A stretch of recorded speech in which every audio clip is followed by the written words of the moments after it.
Bonjour à tous, bienvenue dans Smart Tech. Vous nous regardez, on est en direct sur la chaîne Bismart. C'est l'heure et le rendez-vous du grand débrief de l'actu tech. Je vous présente les sujets, les commentateurs juste après notre jingle.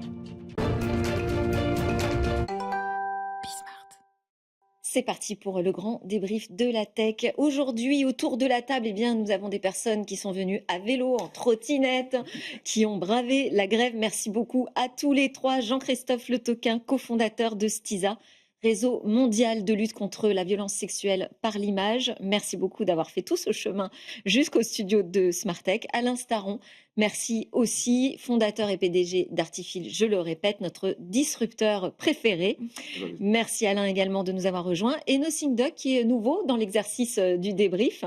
Enchanté, bienvenue. Merci aussi d'avoir fait tout ce trajet. Vous êtes directeur du pôle Data, IA et Cyber du cabinet de conseil MC2I. Alors, de quoi allons-nous débattre aujourd'hui? On va parler de l'annonce de l'arrivée d'un contrôle parental dans ChatGPT. Tout ça annoncé dans le cadre d'un suicide d'un adolescent. Est-ce que vous pensez que c'est rassurant comme prise de décision de la part d'OpenAI ou alors que c'est vraiment la fausse bonne idée? J'entendrai vos points de vue tout à l'heure. On va parler aussi des nouvelles lunettes de Meta et de ses innovations pour chacun aussi donner son avis. Est-ce que vous vous dites waouh, c'est vraiment génial, hein, tout ce secteur de la tech, on est en train de vivre un moment important parce qu'il y a vraiment de nouveaux appareils qui vont nous connecter au réseau, ou alors ça vous fait peur? Mais on commence avec un tout autre sujet, puisque la commission d'enquête parlementaire sur les effets psychologiques de TikTok sur les mineurs, présidée par le député Arthur Delaporte, a rendu ses conclusions début septembre. Et nous sommes connectés avec sa rapporteuse, Madame la députée pour Ensemble pour la République de la Marne, Laure Miller. Bonjour. Bonjour. Merci aussi de nous rejoindre à distance. On a vu déjà beaucoup de commentaires autour de vos travaux et des résultats de l'enquête de la commission. TikTok présenté comme finalement le pire du pire. Est-ce que c'est ça vraiment, selon vous, le pire des réseaux sociaux aujourd'hui, TikTok, pour les mineurs? Alors, c'est en effet le sentiment qu'on avait lorsqu'on a, alors, en tout cas moi, lorsque j'ai proposé la création de cette commission d'enquête, donc au début de l'année, parce que on voit bien que c'est en tout cas celui qui est à la fois qui attire le plus la jeunesse aujourd'hui. On voit bien l'explosion de l'usage de TikTok depuis finalement le Covid, donc juste après sa création jusqu'à aujourd'hui. On voit bien que voilà, ça va de façon crescendo et que par ailleurs c'est celui qui est le plus redoutable, on va dire, en termes d'addiction, mais aussi en termes de mauvaise modération. En tout cas, c'est ce qu'on a pu percevoir à travers les travaux qu'on a effectués pendant les 4-5 derniers mois. Et c'est la raison pour laquelle, en effet, on a choisi de pointer du doigt TikTok, tout en disant bien, dans un second temps, qu'en réalité, ce qu'on voit, c'est que les autres réseaux sociaux tentent à copier TikTok, puisqu'il est extrêmement addictif et extrêmement redoutable, et que donc les préconisations qu'on formule à l'issue de ces travaux portent finalement sur l'ensemble des réseaux sociaux, s'agissant en tout cas de notre jeunesse. Oui, c'était ma question. Est-ce que vos recommandations peuvent vraiment s'appliquer à tous les réseaux sociaux? Est-ce qu'il y a des spécificités notables chez TikTok? Est-ce que la question aussi d'un réseau social piloté par la Chine pose un problème, selon vous, spécifique pour le public le plus jeune? Alors oui, pour répondre à vos questions, en effet, TikTok, ce qu'on a mis en évidence, c'est deux éléments qui nous semblent faire partie intégrante de sa stratégie et qui sont, comme je le disais, copiés par les autres. Le premier, c'est le design qui est extrêmement addictif. Finalement, TikTok, ce sont les premiers à avoir conçu cette idée de vidéo qui défile de façon infinie en mode plein écran sur nos téléphones et qui, en effet, nous conduisent à rester très très longtemps parce que c'est un peu comme le phénomène des machines à sous. Comme vous ne savez pas quelle est la vidéo qui va suivre, vous avez envie de rester et finalement vous partez pour 15 minutes et puis vous restez finalement 2 heures. En tout cas, c'est ce qui se produit chez nos jeunes. Et le deuxième élément redoutable chez eux, c'est l'algorithme qui est très singulier, qu'on ne connaît d'ailleurs pas très bien puisqu'il y a beaucoup de secrets autour de leur algorithme, mais qui est un algorithme très enfermant qui arrive à capter toutes les 4-5 secondes des éléments supplémentaires sur nous, sur ce qu'on est, sur ce qu'on a envie de voir, et qui fait que, en tout cas chez les très jeunes, il y a un côté très enfermant qui va parfois jusqu'au pire, puisque les contenus sont beaucoup de contenus trash, de contenus radicaux, et c'est ce qui enferme. Et pour répondre à votre dernière question, en effet, et ça pour le coup, c'est un travail qui avait été fait par les sénateurs, qui avaient aussi fait l'année dernière une commission d'enquête, mais qui était vraiment ciblée sur la question des ingérences étrangères. Oui. Et en effet, on peut quand même se poser la question. Ils ont un TikTok qui s'appelle Douyin chez eux, qui est extrêmement limité et extrêmement contrôlé vis-à-vis de leur jeunesse, puisqu'il y a des contenus éducatifs, puisqu'il s'éteint à 22h le soir pour laisser les enfants dormir notamment. Et chez nous, ils nous envoient un TikTok qui est complètement débridé. Jean-Christophe, je voulais vous faire réagir sur la partie contenu dangereux, parce que lors de l'enquête ont été mis en avant, par exemple, des contenus incitant à l'automutilation chez les jeunes.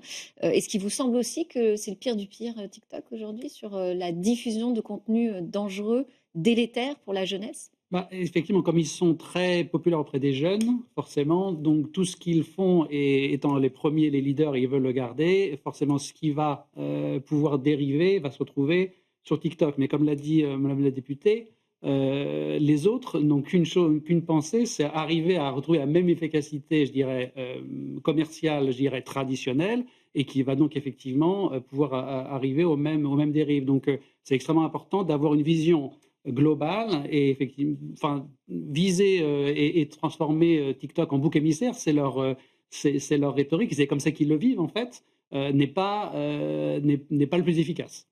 Ça a été une enquête houleuse en plus, hein, je vois Alain réagir. Oui. Oui, en fait, effectivement, TikTok est en tête. Effectivement, les autres veulent le copier. Et donc, le meilleur moyen d'éviter la copie, c'est d'arrêter TikTok. Sinon, la dérive va continuer à l'infini. Ouais, c'est-à-dire que quoi? Que ça sert de leçon aux autres, c'est ça? Non, mais non. Si on voit que c'est un danger, et même si on suppose sans en être sûr que c'est un danger, qu'est-ce qu'on veut? On va attendre qu'il y ait beaucoup plus de suicides pour dire ah oui, vraiment, faut l'arrêter. Mmh. Mais au moins, il y a un principe de précaution qui devrait s'appliquer aussi. J'entends déjà donc un pour l'interdiction de TikTok C'est moi. au moins de 15 ans? Au moins de 15 ans. Moins de 15 ans? Enfin, dès qu'ils ont pas. Ouais. Et le truc que je trouve vachement bien dans le rapport, c'est d'avoir créé un. Non, c'est pour l'autre sujet, c'est pas pour celui-là. Avant de faire ce petit tour de table sur pour-contre, hein, je voulais revenir sur l'enquête quand même, qui a été, je disais, assez houleuse avec des influenceurs plutôt rétifs, hein, pour être gentil. En tout cas, c'était des influenceurs aussi qui étaient sur la sellette, donc ils arrivaient en position défensive. Est-ce que vous avez le sentiment, parce qu'on en a vu certains claquer la porte, entre guillemets, enfin en tout cas se déconnecter pendant leur audition, est-ce qu'il vous semble quand même qu'il y a un début de prise de conscience de l'impact qu'ils peuvent avoir auprès de leur public, Laure Miller? Alors, je ne sais pas si j'irai jusque-là. Oui, ils étaient en effet très lucides sur. Tous ont dit d'ailleurs qu'ils préconisaient d'interdire l'application, donc d'interdire TikTok aux plus jeunes, parce que tous ont bien conscience et nous expliquaient que finalement, ce sont les contenus, comme je le disais, qui sont les plus problématiques, qui sont les plus payants, les plus rémunérateurs, que la plateforme pousse.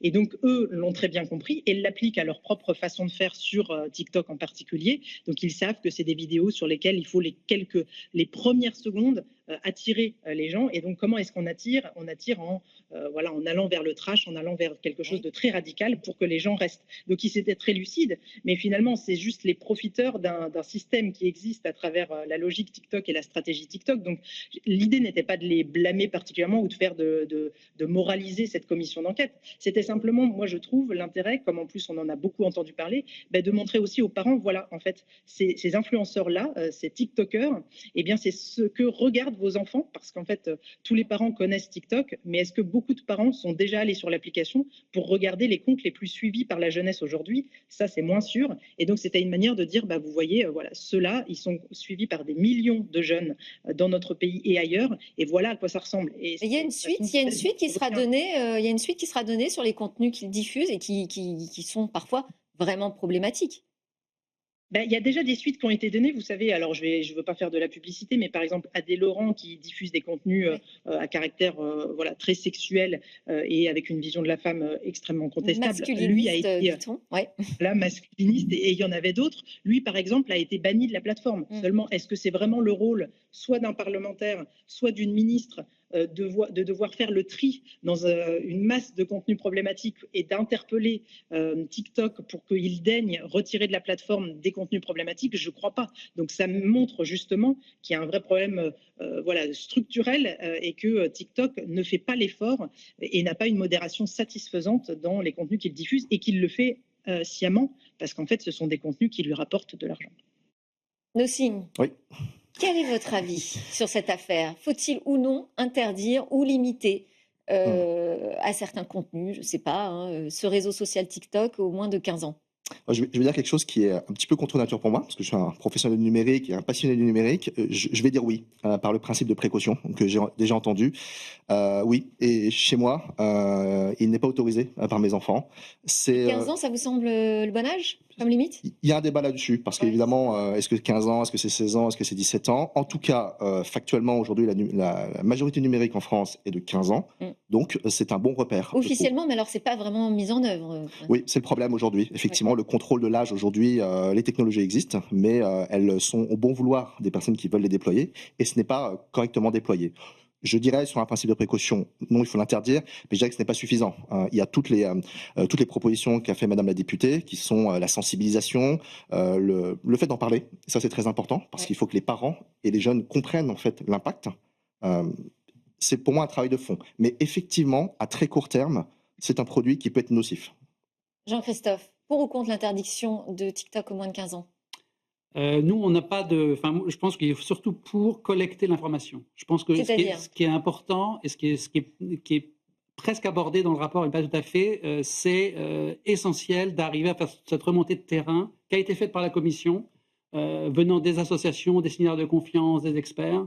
Et aujourd'hui, je crois qu'on ne comprend pas assez l'importance que cette information de terrain remonte vers les autorités et vers le politique français, en fait, pour qu'on sache dire. Parce qu'en fait, les plateformes, elles sont noyées par l'information, par leur propre information. Et la manière d'avoir de l'impact sur elles, c'est de leur mettre sous le nez les informations qu'elles trouvent. Et ce rapport est hyper utile pour ça et va rester, je pense, pour TikTok. Et ils vont mettre du temps à le digérer, mais ils vont le digérer. C'est qu'elle met sous leur nez ce qu'ils ne veulent pas forcément voir parce qu'il y a des priorités de business, de concurrence, etc. Et ils les oublient la obliger sécurité. à traiter chaque cas, finalement. C'est ça Ouais, et puis de construire un système où on va pouvoir comprendre le terrain, ce que voient les parents, les enfants, et d'amener cette réalité devant la collectivité. Oui. TikTok c'est ça. TikTok a une société sœur en Chine qui fait pas ça du tout. Donc, je pense au contraire, il faut qu'on arrête d'être naïf. Ils sont particulièrement lucides. C'est de la soft power. Ils sont là pour nous dézinguer et ils le font. Donc, ou bien ils nous remettent les contenus Oui, chinois mais c'est que une j'ai façon vus de qui sont mettre la géniaux. pression. C'est une façon de mettre la pression en Mais non, disant, mais- bah, nous, voilà, il y a ça Et qui est on nouveau coupe à problème. 22h, on coupe à 22h TikTok, ça c'est facile, c'est pour tout le monde. On cherche à mettre en place des contrôles d'âge, mais on sait bien que c'est pas forcément facile. Et effectivement, on peut aussi travailler sur les contenus, mais qui copie le TikTok chinois, que je trouve vachement bien, moi.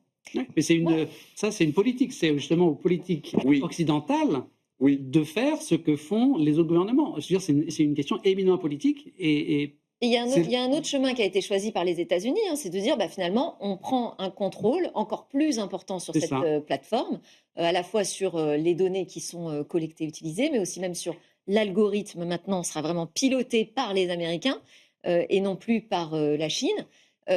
Finalement, moi, je voulais vous faire réagir là-dessus, Madame Miller, c'est que euh, en proposant une interdiction de TikTok aux moins de 15 ans, et tout ça, on fait reporter la responsabilité sur les parents qui contrôlent pas suffisamment ce que font leurs enfants. On empêche des utilisateurs de 15 ans qui ont quand même peut-être envie de pouvoir se connecter aux réseaux sociaux avec leurs amis. Mais en revanche, quelle pression on met sur cette plateforme TikTok? Est-ce qu'on manque pas un petit peu de volonté justement vraiment politique de s'attaquer directement aux plateformes?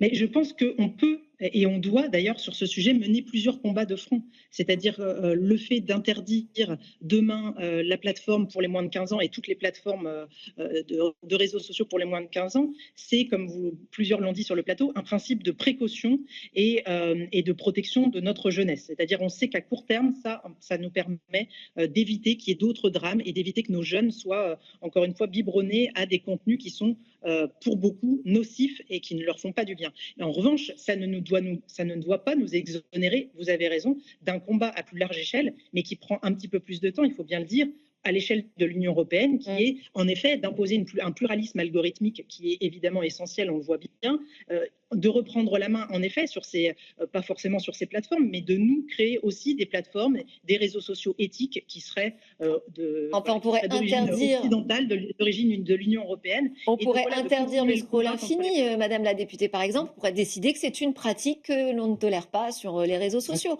On bonne pourrait idée. décider aussi de prendre le contrôle, nous aussi, sur ces algorithmes, ou en tout cas d'exiger une véritable transparence. Enfin, il y a des choses à faire, aussi. Oui, il y a des choses techniquement, bien sûr, mais je dirais que le sujet est compliqué. Et comme tout combat compliqué, il se gagne sur plusieurs fronts, en fait.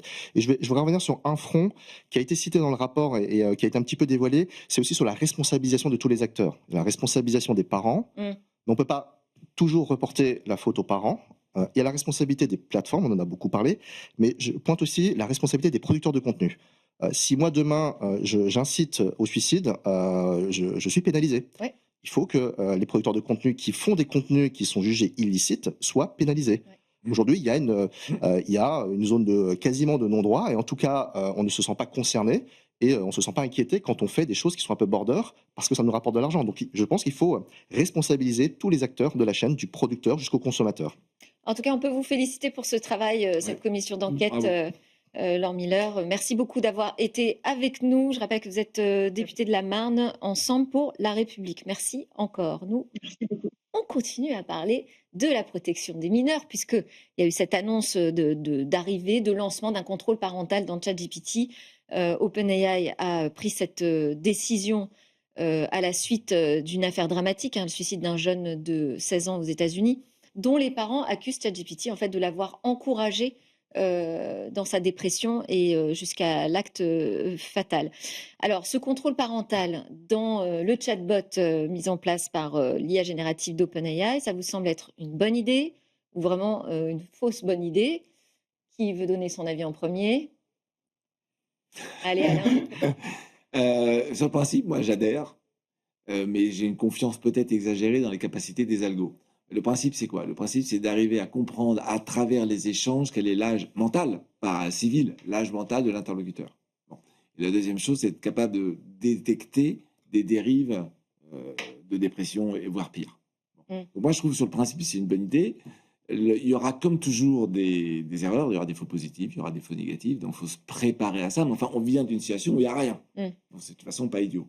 Voilà. Et l'autre chose que je trouve bien, et je ne sais pas si c'est vraiment faisable, c'est comme il faut s'inscrire pour avoir un compte sur ChatGPT, si on est mineur, qu'avoir un compte parent, c'est ça. Ça permet de renforcer. On dit tous, les parents doivent se responsabiliser. Là, là, ils donnent un outil. Je trouve ça bien. Jean-Christophe. Toute évolution qui vise à améliorer la sécurité et l'intégrer dans les services est forcément une bonne chose en soi. Quand on regarde le monde automobile, la ceinture de sécurité en France, c'est 1973, c'est 80 ans, 90 ans après la création de la voiture. Donc là, ChatGPT, on est à 2 ans, quelques années, déjà il commence à mettre des dispositifs et ça va devenir vraiment je dirais une attente forte des citoyens. Donc ça, c'était un sujet d'ailleurs du côté des fournisseurs d'accès, ça a pris un petit peu de temps à se mettre en place. Le contrôle parental, c'est devenu maintenant la ceinture de sécurité basique. Pour autant, ça ne nous a pas protégés de tous les dangers. Non, après, rien n'est parfait. Donc, ça sera intéressant de voir comment ils l'installent. Là, c'est toujours la question pour l'Europe qui n'a ni la puissance technologique américaine, ni la puissance politique chinoise. On a, nous, une force qui est comme un cadre, je dirais, droits de l'homme, droits humains, état de droit qui est intéressant. Mais pour que ça ait de la valeur, il faut qu'on puisse remonter de l'info chez nous. C'est-à-dire que toute politique qui dise on va pousser les acteurs techno à se responsabiliser tout seuls, ça veut dire qu'on reste aveugle sur ce que voient nos citoyens, nos parents. Donc pour l'Europe, c'est essentiel qu'on développe le réflexe qui n'est pas là aujourd'hui, de dire il faut que l'on ait une remontée de terrain extrêmement proche, qu'on sache ce qui se passe chez nous avant de pousser nos citoyens, nos parents, nos enfants à aller parler à ChatGPT, à TikTok, etc. Parce que si on est aveugle, on peut pas comprendre où on va. Ouais. On pourrait aussi leur dire d'aller sur Mistral. Aussi. Interroger le chat. C'est ça. Nocine, votre avis sur le contrôle parental? Moi, mon avis, c'est qu'avant le contrôle parental, je souhaiterais déjà un mode enfant. C'est-à-dire un mode où, quand les enfants l'utilisent, déjà, il y a une sécurité sans contrôle parental. Ça, c'est pas difficile à faire. Technologiquement, c'est très simple à faire. La question est, est-ce que c'est Je ne sais pas si rentable? c'est si simple à faire d'ailleurs. Je C'est sais très pas. simple, hein, parce Je que poserai la question dans les interviews de l'IA. vous filtrez en fait le contenu. Le propre de ces outils, c'est de sélectionner la bonne information. Il suffit de rentrer dans les algorithmes le fait de filtrer des informations qui ne soient pas, on va dire, accessibles à des mineurs. Et ça, il suffit de définir ce qu'on entend Mais par du là. coup, il va être très limité. Est-ce que les Oui. jeunes vont avoir envie de l'utiliser? Parce que finalement, très vite, il va dire ah ben ça je peux pas Oui. Les répondre, ça jeunes, je ils peux veulent pas t'en toujours du parler. trash. Donc ça va pas, faut Bah, arrêter. non, Tant pis s'ils en ont pas en envie, mais à un fait, ils moment, il faut les l'utilisent comme protéger un d'eux-mêmes. confident. C'est pas forcément Oui, trash. c'est vrai. Mais Ouais. voilà, si l'adolescent peut plus parler de sa détresse, bah, il va plus aller vers Oui. ChatGPT. Donc, Un mode enfant, ça ne veut pas dire forcément interdire les contenus. Ça veut dire les présenter d'une certaine manière Oui. qui soit acceptable et adaptée pour son public, en fait. Et puis je dirais que là, on parle de contrôle parental. Moi, je préfère le terme plutôt d'accompagnement parental. Parce que le principe, en fait, d'un contrôle parental, c'est la première chose à laquelle on pense, c'est le blocage, en fait. Or, ce genre d'outil est très important quand même pour le développement et l'appropriation du numérique. Et Oui. donc, moi, je préfère plutôt des outils qui permettent effectivement d'avoir des comptes famille, qui permettent de créer une forme de lien entre les parents et les enfants, qui permettent aux parents d'accompagner dans, on va dire, l'utilisation correcte de ce genre d'outils. Mais bon, est-ce qu'un ado de 14-15 ans va continuer à se confier sur ce qu'il pense ou sa colère vis-à-vis de ses parents? Parce que parfois c'est ça, hein. Dire, oui, il m'énerve, mon père, nanana, et ma mère. N'en parlons pas. S'il sait que justement il partage son compte avec ses parents, enfin, je veux dire, est-ce que ça a un sens véritablement pour moi, je m'interroge sur le sens, l'utilité de ce contrôle parental dans un chatbot qui est utilisé par les jeunes visiblement pour se confier, trouver, bah tiens, comment je vais aller séduire machine, voilà, enfin, tout ce qui nous passe par la tête quand on est adolescent, on n'a pas envie de le partager avec ses parents. Non, mais ça, j'ai Donc pas on partagé. arrête d'utiliser ChatGPT s'il y a un contrôle parental. Non, je pense pas. Je pense que dans le numérique, vous pouvez faire beaucoup de choses. L'imagination est très forte et la technologie est là. Vous pouvez imaginer beaucoup de choses. On peut très bien trouver des mécanismes de contrôle sans partager, par exemple, l'historique et la vie privée, sans que le jeune sente que sa vie privée soit ouverte, y compris à ses parents. Il y a plein de mécanismes possibles. C'est une question de volonté et c'est une question de conception. Tout à fait possible. On fait des choses très, très importantes et très intéressantes quand il y a du business. Là, il faut le faire aussi sur un angle qui est différent, qui est l'angle des valeurs, en fait. Jean-Christophe, est-ce qu'il y a d'autres solutions qui pourraient être mises en œuvre? Parce qu'il y a effectivement, pour moi, il y a un problème de responsabilité de la part d'OpenAI, mais plus seulement, de mettre entre toutes les mains, finalement, des technologies hyper puissantes dont on ne sait plus tellement comment on peut avoir le contrôle dessus. Aujourd'hui, on est dans une société qui privilégie, je dirais, l'innovation, on lance ses produits, et puis après, les produits sont, parfois à l'insu de leurs créateurs, détournés par l'utilisateur. Donc ça, on fait ça avec la voiture, on revient... Donc Oui, mais ça, enfin, pour l'instant, on n'autorise pas les voitures autonomes à rouler n'importe comment, n'importe où. Oui. On met des limites. Et là, on n'a Pose pas, des comme limites. c'est dans le monde réel, on a peut-être, au monde virtuel, on a moins le réflexe de comprendre la dangerosité de ça. Et ça pose la question, et c'est souligné par le rapport de Mme Miller, sur l'importance justement de comprendre l'environnement dans lequel on travaille. Et, et on est dans cette logique de liberté, et ça ne va pas changer. À partir de là, et effectivement, les enfants ne vont pas parler avec leurs parents. Donc, quel est le tissu, je dirais, éducatif et collectif qu'on met en place près du terrain? Et on est dans un terrain politique. Il faut, je pense, moins se focaliser sur les gens qui sont hors de notre portée et plutôt mailler le terrain et se focaliser là-dessus, où là, on a un contrôle. Et on est peut-être trop ébloui collectivement par les TikTok et les grands acteurs, alors qu'en fait, notre champ d'action à nous, il est On sur a la le terrain. matière, en fait. On a la matière et on la laisse partir en dehors de notre contrôle. Donc, Et puis peut-être qu'il faut imposer aussi dans ces outils des messages pour faire de la pédagogie, de l'éducation numérique. Comment fonctionne ce chatbot? Quelles sont ses limites? Quelles sont ses compétences et ses incompétences? Et ça, on devrait imposer ces messages d'alerte systématiquement. On n'a plus beaucoup de temps, il nous reste 4 minutes. Pour notre dernier sujet, je voulais vous faire réagir sur l'innovation présentée dans les nouvelles lunettes par Meta, les lunettes connectées, donc les Meta Ray-Ban Display, c'est leur nom désormais, qui intègrent un écran couleur capable d'afficher des messages, des notifications, des photos. Enfin voilà, c'est super. On peut le piloter désormais grâce à un bracelet. Donc à partir de gestes, on n'a plus besoin de sortir son smartphone. Selon Mark Zuckerberg, sa vision, c'est véritablement de dire c'est le futur, c'est la nouvelle plateforme numérique. Ça peut se substituer, on imagine, demain au téléphone, aux montres connectées. Quel est votre avis? Vous vous dites, waouh, c'est vraiment ça l'avenir? Vous croyez à cette vision aussi? Alors, oui, à titre personnel, oui. Ok. Je suis un technophile et je comprends la vision de Mark Zuckerberg, qui est une vision qui consiste à mélanger le réel et le virtuel. Et effectivement, Mark Zuckerberg considère que le smartphone qui se consomme à travers un écran, qui par définition bloque en fait l'interaction entre deux personnes, c'est étymologiquement le principe d'un écran, considère qu'on doit avoir des objets qui permettent une communication fluide en fait. Et il mise beaucoup effectivement sur les lunettes et les casques. Je dis waouh, mais l'aspect temporel est important. Je pense qu'on est encore un petit peu tôt dans l'adoption de ce type d'usage. Ce qui a été présenté, c'est effectivement l'apparition du Meta Display, qui a deux nouveautés. Afficher des choses sur un écran, un verre, des vidéos, des images en couleur sur un verre. Et puis une autre innovation qui est très importante, qui est le bracelet, le fameux Neural Wristband, qui permet, avec une technologie à base d'électromyographie, c'est un petit peu compliqué, permet d'interpréter les signaux électriques du poignet, et donc qui permet de piloter avec la main gauche, par exemple, avec les gestes de la main, qui permet de piloter le device. Ça, effectivement, ils souhaitent rentrer dans un nouveau paradigme, qui est le paradigme en fait d'une IHM renouvelée, qui ne soit plus clavier, souris, écran, que ce soit interface homme-machine. Voilà, exactement. Ok, Jean-Christophe. Ça me paraît une évolution ergonomique. Je vois pas encore la révolution des usages et j'anticipe déjà, mais c'est sans doute la déformation professionnelle, effectivement la dérive en termes d'usage, c'est-à-dire comment cette nouvelle interface peut permettre, alors le cas classique de commettre des abus ou d'aller plus loin dans la violation de la vie privée des personnes en filmant à leur insu. Donc effectivement, quand on filme, il y a une petite lumière qui s'allume, mais on peut aussi l'occulter. Oui. J'anticipe déjà je dirais les dérives possibles, mais sur le fond, pour l'instant, oui, ok, technologiquement, c'est une vraie nouvelle dimension, mais sur un plan d'ergonomie, on regarde un téléphone, on regarde la personne à travers un écran, le regard est quand même troublé de toute manière.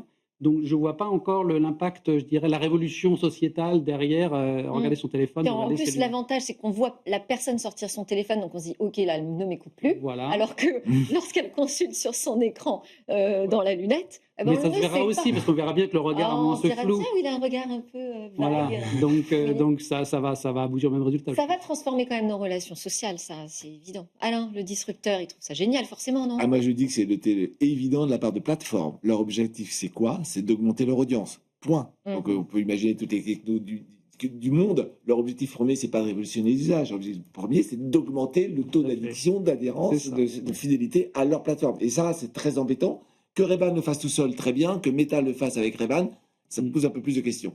Donc, il y a un premier sujet il ne faut pas se tromper, c'est d'abord du business. Après, il y a effectivement plein de sujets de comment je fais pour loucher. Enfin, là, la vie privée, on abandonne. Et mon deuxième sujet, c'est que non seulement c'est in, mais c'est out. C'est-à-dire que Meta sera ce que chacun regarde. Allez, ce sera ce que chacun écoute. Le dernier mot de ce débrief qui était en direct sur la chaîne Bismart. Merci à tous de nous avoir suivis. Merci à mes invités, Jean-Christophe Le Toquin de Stiza, Alain Staron d'Artifil et Nothing Duck de MC2I. À très vite sur Bismart.